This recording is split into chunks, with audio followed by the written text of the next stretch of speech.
Welcome back to the show, everyone. We are excited to get an update from Sacramento, and no person better to tell us what's going on is Diane Dixon. Hello, Diane. Well, hello, Bree. It's so nice to be here again. I love coming to Laguna Woods. I love having these interviews.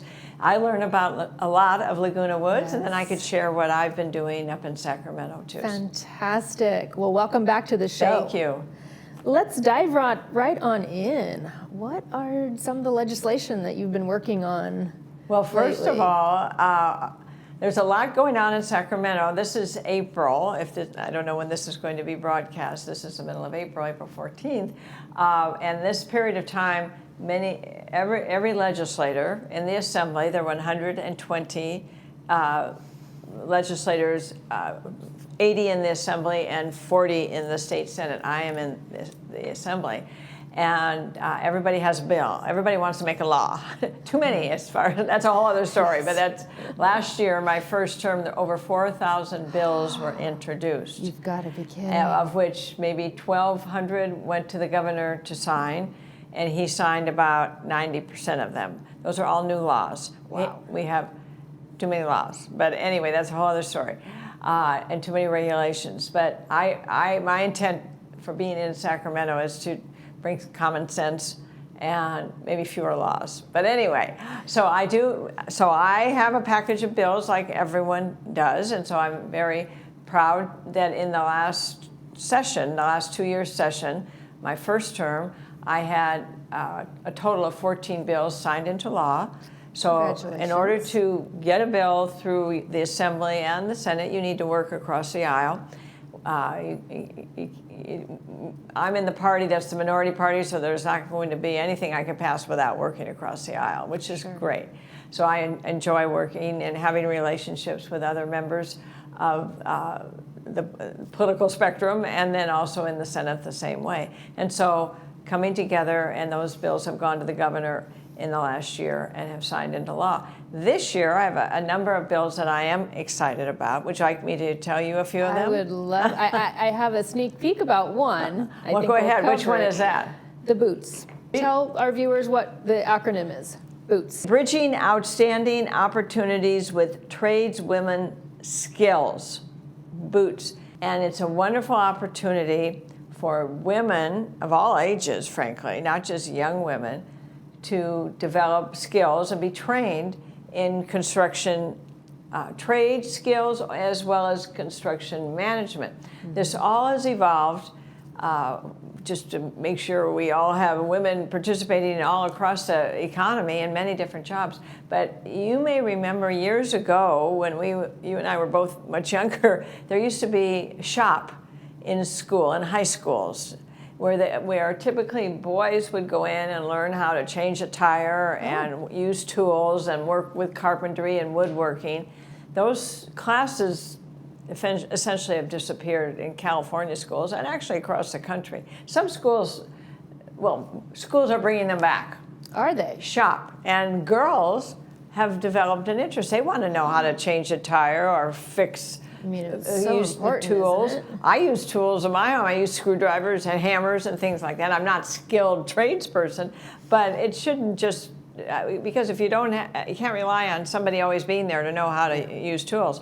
Anyway, this evolved out of my awareness of it as I talked to organizations that specialize in the trades, like carpenters, especially because they started this program, carpenters, a trade union, and so it's typically you say men, but they've made a tremendous outreach by creating this program we just call Boots to encourage women and young women. And so I have supported their efforts to work with local school districts here in Orange County to add carpentry skills, shop, woodworking skills in their curriculum, and that is happening now. It's like they're all coming back.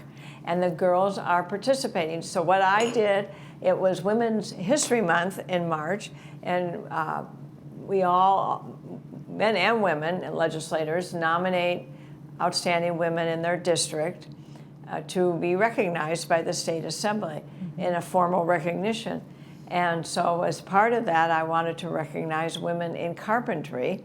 and their Boots program for encouraging women to become skilled trades people in carpentry. And the young woman that I nominated came to Sacramento and with her family and her trade union representatives, and I had a resolution, and she was introduced to the members of the assembly. So it was very special.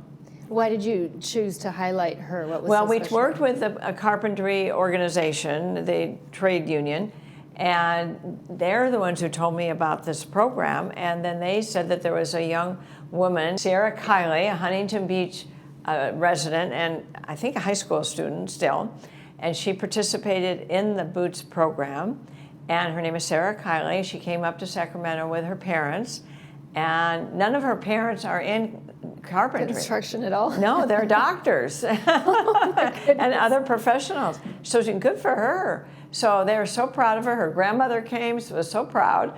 And so I'm just delighted that I could give visibility to this program. Absolutely. And the importance of these kinds of skills is that job opportunities, career opportunities, these jobs pay good wages.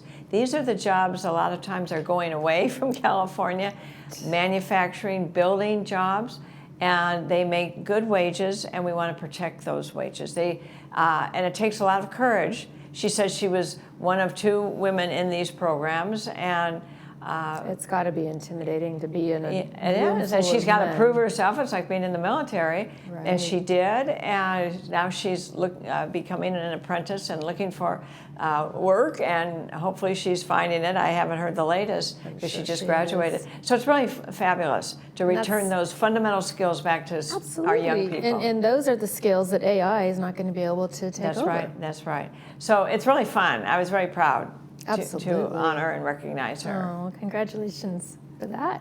Sure. So you've recently named a Woman of the Year here in Laguna Woods, Rebecca Gilad. So proud. Well, let me just say I represent 8 cities in my district, Assembly District 72. And Laguna Woods is one of the 8. And I asked each city to nominate their outstanding women, in this case, because there are other kinds of awards, but this was the Women's History Month. And Rebecca was nominated, and I chose her. And I had a reception for all 8 women, and in my district office here in Newport Beach.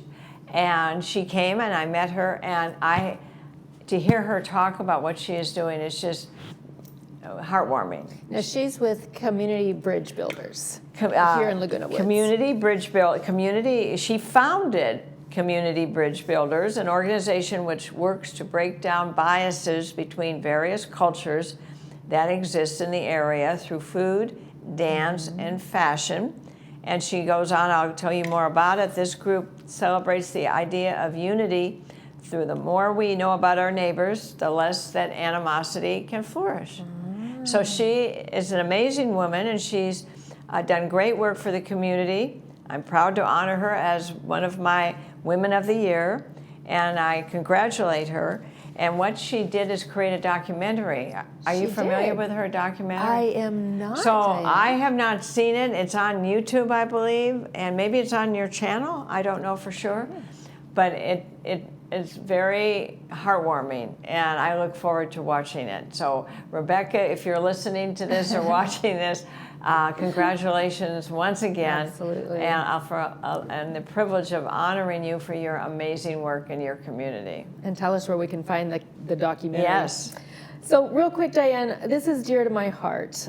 You recently hosted a women's financial conference. I did. Which I think is probably on the list of things that women should be doing is financial independence. Thank you. Yes. So this all came about, what reminded me, I think I've always had that belief, a strong belief that women shouldn't know the financial situation of their situation, their circumstance.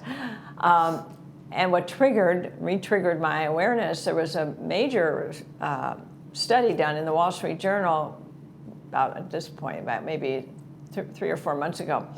And I suggested to my staff, we should put on a women's financial conference because it's really important for obvious reasons, that women of all ages could face sudden calamity or just need to know what's going on.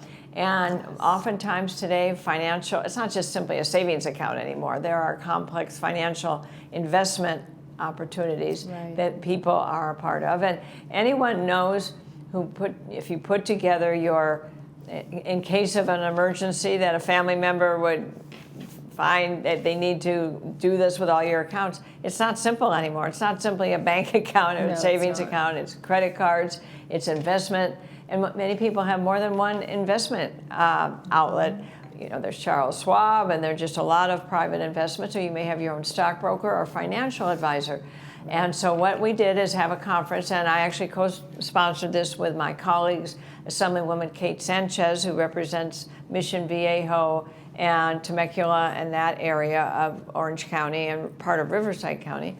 Assemblywoman Lori Davies, who represents Laguna Niguel and San Clemente and Dana Point and Point South. The three of us did it together and had a full house, had financial experts come. We're not the financial experts. We brought in people from credit unions, from banks, from investment firms, and they spoke all day long. This went on from 9 o'clock to the after lunch, and had working groups for women to ask questions and to prepare themselves in the event that they really, not only on an ongoing basis, need to know what's going on in their financial life, but if circumstances were to change, you need to know where things are. And just to prepare we all have go to find this file if something happens to me. It's pages long because life has become so complex. So Diane, because it's such an important topic, will you go on to do this annually? I would like to. There was such support for it and appreciation that we did it. And the more we do it, it will just continue to probe and answer people's questions. Just how to know where to invest, when to sell, when to buy, who to trust. It's a myriad of choices and complexities in the financial world today. Like, for example, I could remember in 2008 with the Great Recession, I was in my corporate life, and I was in Tokyo, and I was on the treadmill, and it was 4 in the morning and 1 in the afternoon in New York or something like that, and I'm seeing the stock market crash, and I get off the treadmill, and I call our financial advisor, and I said, should we sell everything? And he said, no, don't do that. Touch it. So I'm not here to give financial advice. It's just that sometimes it's important to take a deep breath and talk to an expert. Yes. And I am not an expert, and nor is my husband, frankly. So we rely on people who do this for a living and can offer some good, solid advice. So I do recommend that. Deal with experts. All right, Diane, from the 72nd District, Assembly Member Diane Dixon, thank you so much for being here today. Really enjoyed having you here. Bree, thank you. Anytime. There's so much to talk about, and I enjoy updating your listeners to what's going on in Sacramento, and I'll come back anytime. So thank you. Thank you. You're watching This Day on Village TV. We'll be back after these messages.